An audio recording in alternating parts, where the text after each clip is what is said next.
All right, welcome to Swago School, everyone. Today we're talking about the most tantalizing, titillating, and otherwise interesting piece of farming advice that has graced the holotables. As you guys know, I'm very good at taking concepts and making them even harder to understand, and that's the general premise of my educational system.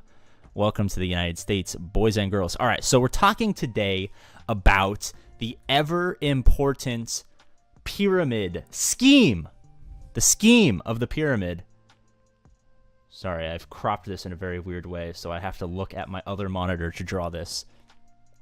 The pyramid scheme of success. I don't know, the name is still very tentative, especially with all of the hoopla about the cube being built right now. But for mid-game players, and by mid-game, I mean we have one GL, we have our core 8 teams, maybe a backbone team, and one GL ship, and we're over 4 million galactic power. We are mid-game players. What should we be doing in the mid-game? Now, I would argue that there is an optimal way to go about entering in the pyramid scheme of the mid-game, and that is from the top of the pyramid. The top of the pyramid, as you guys very well may guess, is JML. I have no idea if this is even big enough for you guys to see, so I'm going to make it even bigger. The first place to start is JML. And this will all make sense why this is a pyramid scheme in just a second, but allow me to magically make this go away because I don't want to edit this later. I want to do this on the fly, Marty McFly. JML is a great place to start for mid-game players. One, because you usually farm a defensive Galactic Legend first, or at least you probably should in many cases, whether it's Jabba or it's JMK, or even if it's Rey, which it probably shouldn't be, but for some reason you might do that.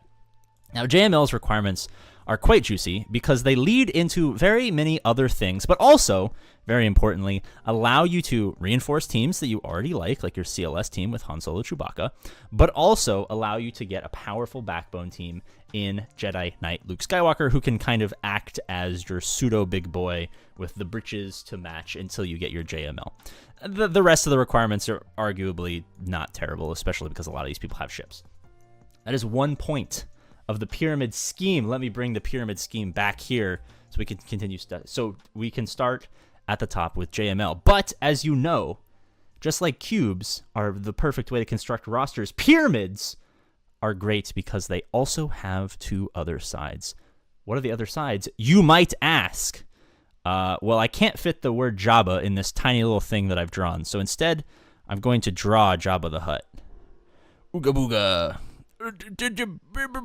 This looks like a fucking octopus. This is Jabba.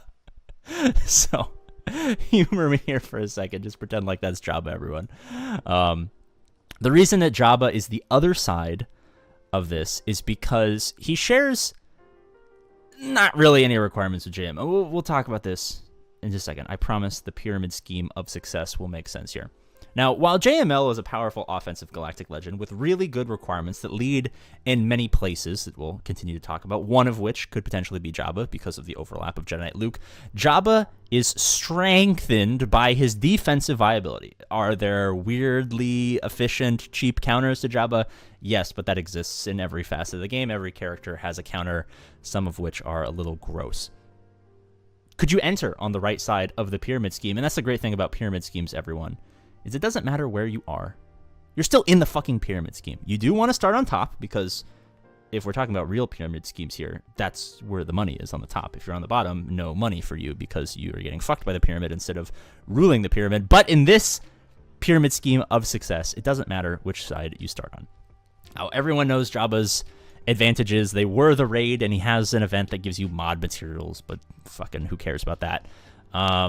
He's really, really, really good on defense, and his requirements lead other places.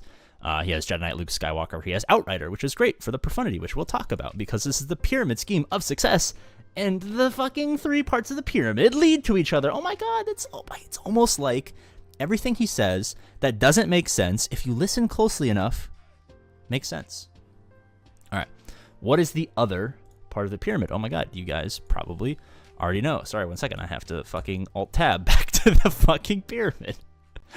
The other part of the pyramid is All right, I don't have. I mean, I probably have room to write Leia, but instead, I will draw the most true to life, accurate version of Leia that I can. This is Leia. She is the last and final piece of the pyramid of success. Now, where JML offers you options and Jabba offers you defense, Leia offers you offense, which is in no short supply, but still very important depending on how your roster looks. Because if you're entering this from just hit mid-game, I have JMK, Executor, Core 8, 2 backbone teams, 3 auxiliary teams. I'm a mid-game player. I can finally do hard conquest. Look at me. You should probably start on the top of the pyramid, JML, and there's an optimal route. You should probably go JML, Starkiller Profundity, into either Jabba or Leia. Who cares? But many of you guys have, wait for it, existing accounts who have not heard of the pyramid scheme of success, and therefore you will be entering the pyramid scheme of success from different points, which is why we allow you options. Now, Leia is a great offensive GL for those who need it, and has the benefits that Jabba previously held, but now she holds them on the current timeline, and then when GL Thrawn comes out, he'll have that. You get it. So great PvE viability, blah, blah, blah, blah, blah. Great offensive viability. The latest team will do all the cool stuff. Yay, yay, yay. But where she also, let me fucking hide this. Sorry, I'm talking too fast. She also shares some, you don't see some of the requirements here, but these are like 3PO and Chewie and CLS and stuff like that, and R2-D2. You'll notice Captain Han Solo, Rebel Officer Leia Organa, fucking R2-D2, Admiral Akbar, Lando Calrissian. You'll notice that many of these characters are... Quick update on the work contest for number of meetings held equal to fun, amazing vacation that APGAINS very much is in need of because he's been very sad. I'm in second place. I'm close. I need your help. So if you haven't already met with the old APGAINS, click this link right here really quickly. 30 minutes on the calendar. You don't really got to do much. I can boost my numbers and hopefully get this nice villa vacation in the Alps of northern Italy, or I actually don't even know what part of Italy it's going to be, but I need a vacation, and you can help me, and that would be awesome. Thank you. Bye-bye. Ooh, no break ever happened. Editing is for pussies. Okay, so we're back. You'll notice that most of these requirements are requirements that you're probably also going to have from going for JML, which is why he's the great first and entry point to the pyramid scheme of success.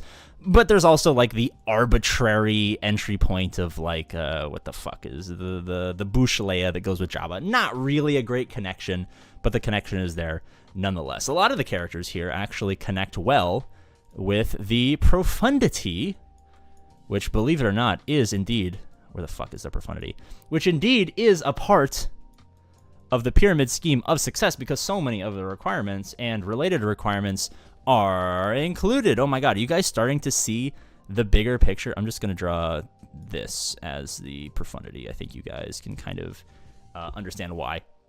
And there are some profundity requirements that, oh fuck, I should have, is there an undo button? Fuck, there's no undo button.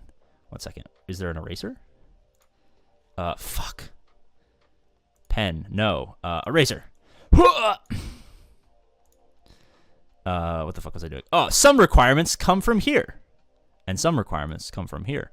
And one of the requirements comes through here. It's almost like I know what the fuck I'm talking about. The pyramid scheme of success. But it gets even better. There are all these other teams that you can make with the requirements that kind of coincide, blah, blah, blah. But, shit, how am I going to do this? Okay. Now I need a, how do you draw guns? Gun. Pew. Do you guys get this? I don't know if I made this a little bit too obvious, but there's another element that's more important than the other tertiary teams and the titty, who goes into the pyramid scheme of success and makes this triple galactic legend farming forensics. I don't know what the fuck I was trying to say there. Bonanza. I think you guys can understand that I am just great at drawing, and I think that makes sense that the last piece of the puzzle is my favorite backbone team in the game, the Star Killer. he's a great plug and play for all of these long, drawn-out farms that go back to back, and everyone hates them. You get bored. And APGAINS, am I getting value in the intermediate? This is where you take a break.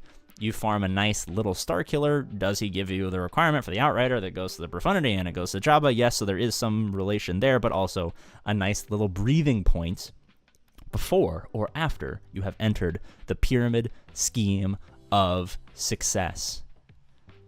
I've just given you guys so much valuable information distilled into a beautiful little picture that you guys will forever, obviously, enjoy. Am I going to make a thumbnail with my face in it? No, I'm not, because thumbnails are, I just put same background, text, image, thumbnail, but the pyramid scheme of success. If you're a mid-game player or soon-to-be mid-game player, or even well, I guess if you're an endgame player, you probably have these Galactic Legends, so it doesn't matter. But so if you're an early game player who's ascending towards the mid-game and wants to know what to do, or you're an active mid-game player who's looking for the most efficient way to get better, maybe consider the pyramid scheme of success. Thank you guys so much for watching. If you want to help support me, click the link in the description, join the Patreon where you get roster reviews and access to the Patreon exclusive Discord and access to the still active Patreon Fantasy Football League and access to all of the early content that we do and first access to the roster review AI tool that we're building right now before it goes live in the alpha stages. For all of that value, for just insert amount of money here where you can feed APGAINS and keep a roof over my head. As always, love you, and I'll see you later. Bye-bye. Woo! Bye-bye.